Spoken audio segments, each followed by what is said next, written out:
So as you can see, I'm creating a table from scratch. Go into design view and name my table appropriately. This one will be the student table. I then look at my EARD made in the first assignment and create the appropriate field names and set the types.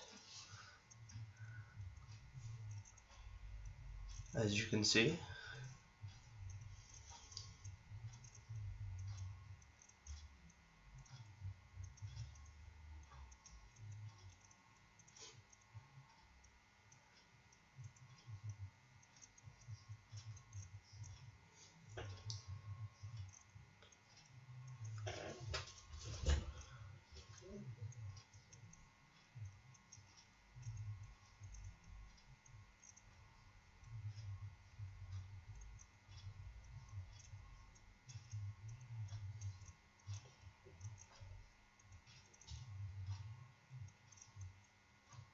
the student ID will be set as my primary key, or as result ID will be present as a foreign key, which we will sort out in the future when creating relationships.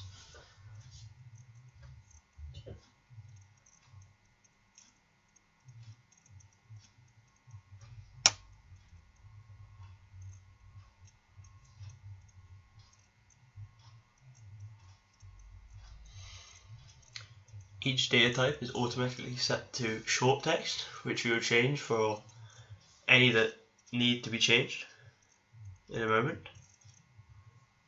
There we go.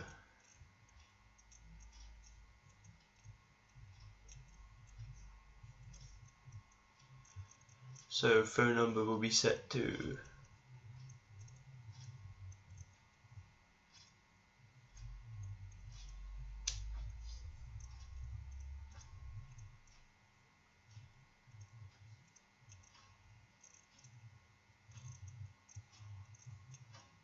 date of birth will be set as date time. We set the ID as the primary key here.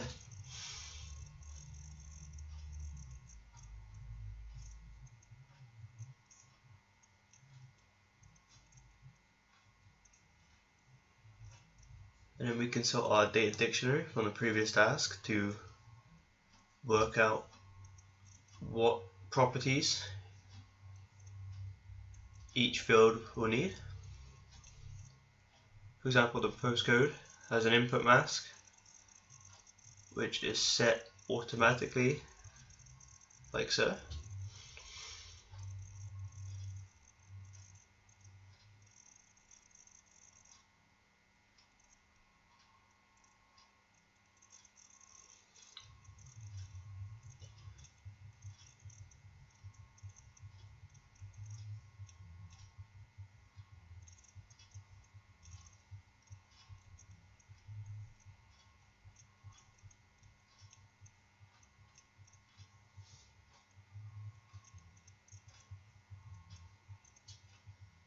The same will be done for phone number.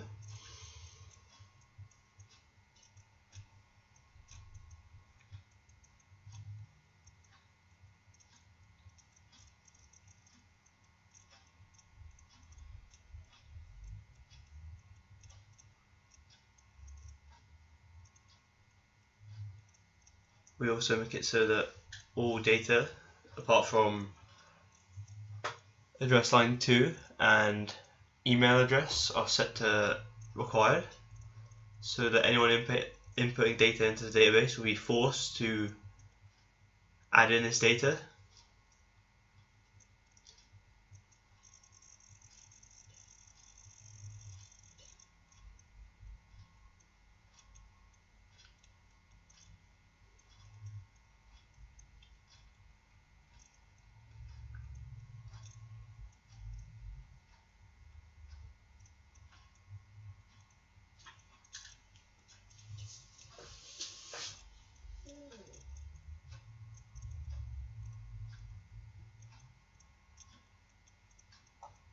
As you can see here, I'm setting the field size of each individual field.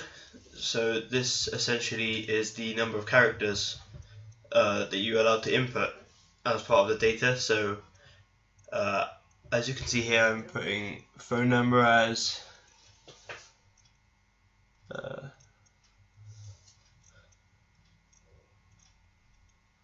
setting phone number as 12, so I can only input 12 numbers as my phone number. Any more than that and it just won't allow you to put any more characters in.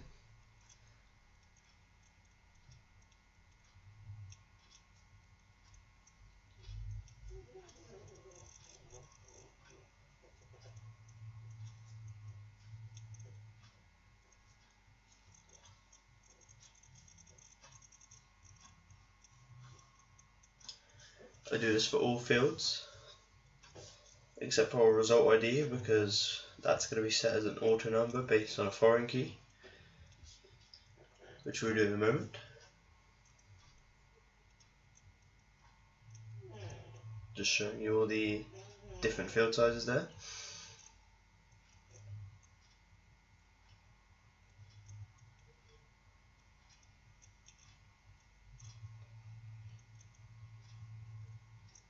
As you can see, I've created all the other tables for every other table that was present in my EARD with the appropriate fields. So as you can see now, I'm using a lookup wizard to create a relationship based on the foreign key. In this case, it's within booking, so it would be student ID that would be the foreign key. Make it result. There we go. And now that's set as a foreign key and has created a relationship between the two. As for relationships, here I am setting up a relationship between vehicle and booking. All the other relationships are set up. As you can see from this, all the relationships are one-to-many relationships, with bookings mainly at the center.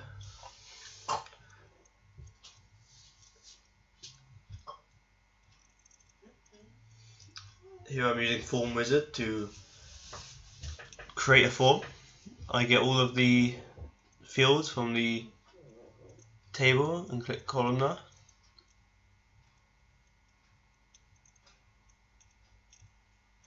And there we go, it's created this. This will be used to add in information into our database.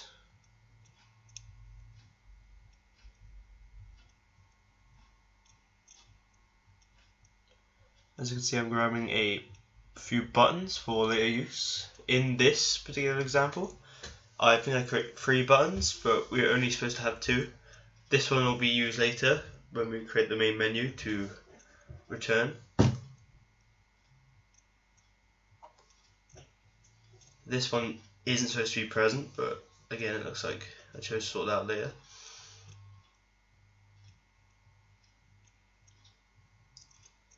Now I am creating my main menu apparently. Just simply adding a number of buttons without really overthinking it. No thoughts into presentation or shape at the moment, it's simply just getting buttons in. As you can see from this mess I'm about to create.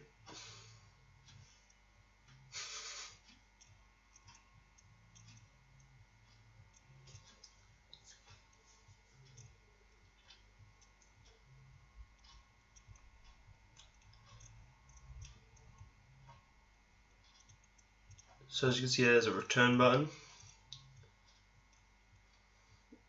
with no macro yet. We'll do that later, so it doesn't currently function. Here I am, as I stated before, I believe I'm creating a save record. Yep, this is a save button. This is necessary to save the data we input into the database.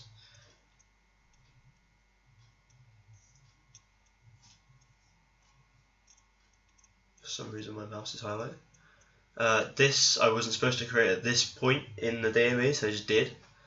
I realised it a bit too late. This is delete button. It's not supposed to be present in this one, but it will be in a different form in the future. This is just a good example of it. It's not supposed to be there.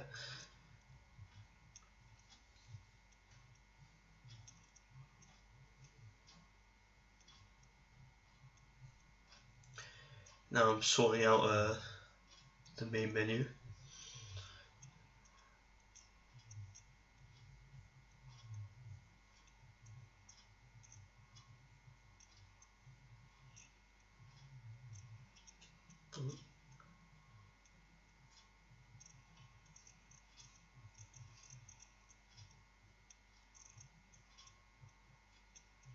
There you go, now it's completely been sorted out.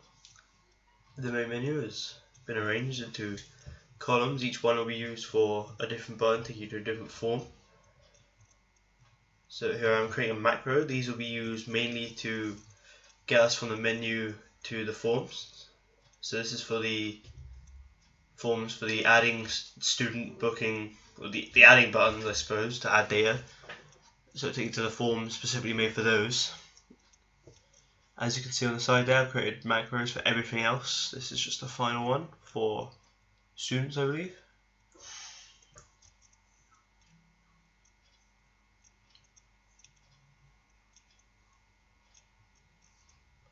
I use open form, go to record and close window. This will open the form and close the main menu. There we go. Give it an appropriate name.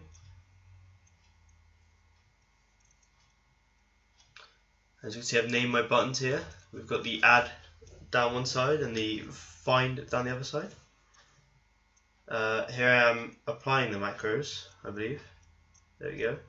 So on click, so when the buttons are clicked, this is an event needed to trigger the macro. So when I go into form view, there we go. When you click on that, the macro activates, it takes you here. As you can see, I've removed the delete button. The return button doesn't do anything yet. I believe we are creating the return macro here, which will take us from forms back to the main menu. Yep, there we go. This is necessary to make it smoothly to transition throughout the database.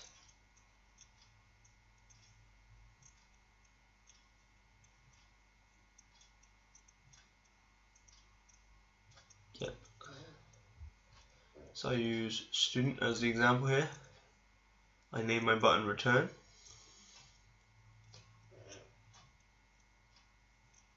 And again, on click the event, the macro activates. So I'll probably show you an example here in just a moment. In form view, there we go, return, and boom, straight back to the main menu. So here I'm creating a query. This will be used to search up for data within the database. And in this example, I use student again. I'll click on here, take this down, and then set a criteria. So the criteria is what will be asked, or what will be used to query or search for data within the database. So with this, it's the first name, I believe. I use the second name as well, and the student ID. So you'll be asked to input a student ID, a first name and a second name, and if there are any results that match your input, it will be displayed to you.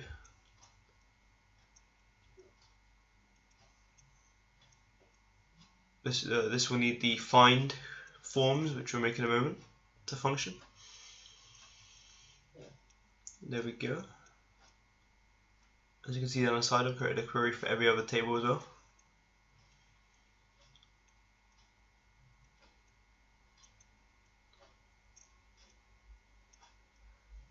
So here I am creating the find. Instead of using the tables like before, I'm now using the queries to create it.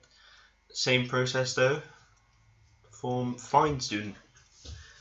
Unlike add, there you go. Queries asks you for the data that we just typed in as criteria. So here I am creating the buttons as well, return as normal, which obviously we're not going to set yet. I believe this middle one will be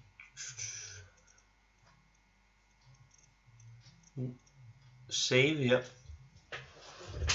And then this is the form that we were supposed to use for the delete function, which we accidentally used earlier.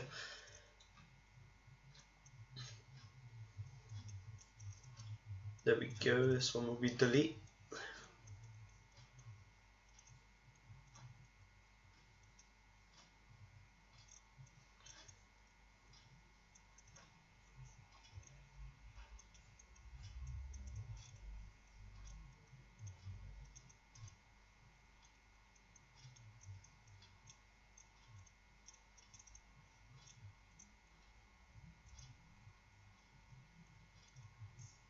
Set the macro as before,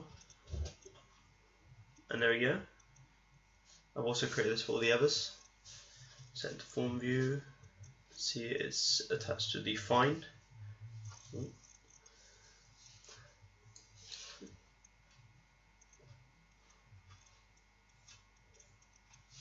I think now we're creating the macros to get from the main menu to those forms we just created.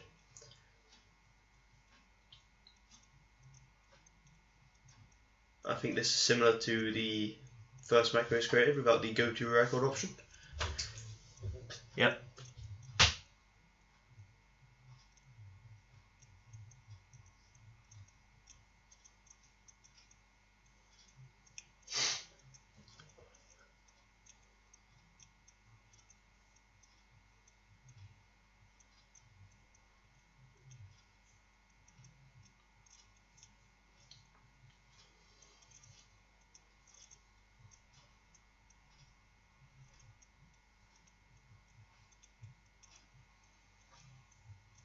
I'll create the same macro for every other form, or every other find form. As you can see, the 6 there. Sorry, and then I've applied it.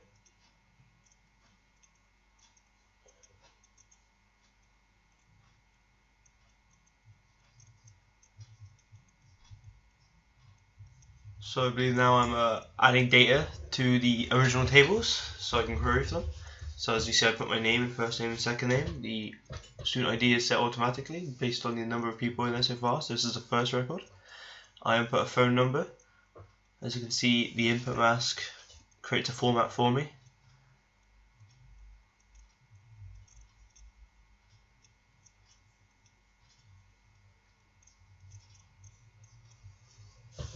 I input my address.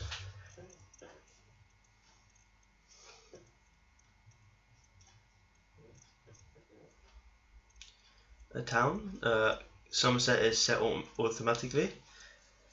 As you can see, a postcode for a moment here, it won't do anything. It's because I wasn't typing in the correct things for the input mask. So when it said you were supposed to put in numbers, I was putting in letters sometimes, and vice versa. So it wouldn't allow me to put it in since I set the input mask. Obviously at the time I didn't realise, and I was being an idiot. As these are supposed to be, those last two are supposed to be letters, and I was trying to spam numbers. But it just shows that the input mask is fully functional. There we go. Email isn't required, but I think I do choose to put it in here. Yep.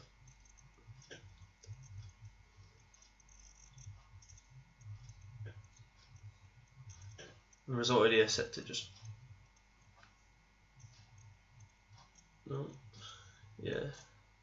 I set to 1.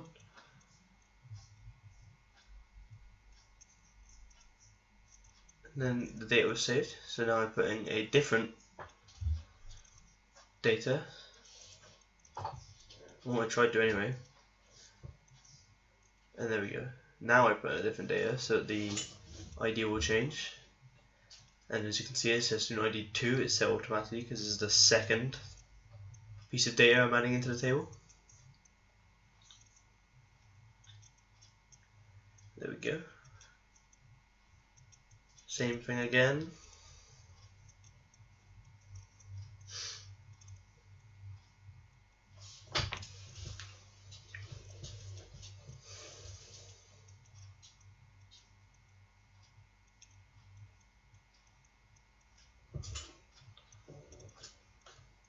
The main reason Somerset is set as the default county is because it's unlikely that people will travel from outside of Somerset for a driving school set within Somerset. This can be changed, so it's not a big deal. The same mistake again.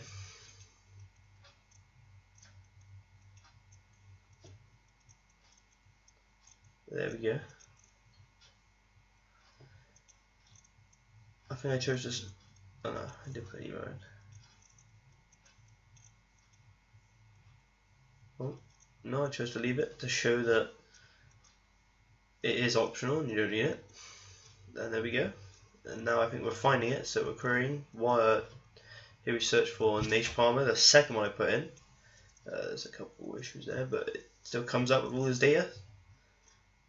that he inputted. There you go. I can delete the record if I choose, or I can edit it and save it as something ever so slightly different in the event I made a mistake, which I don't show in this, I don't think. And I can return back. And I think that's all.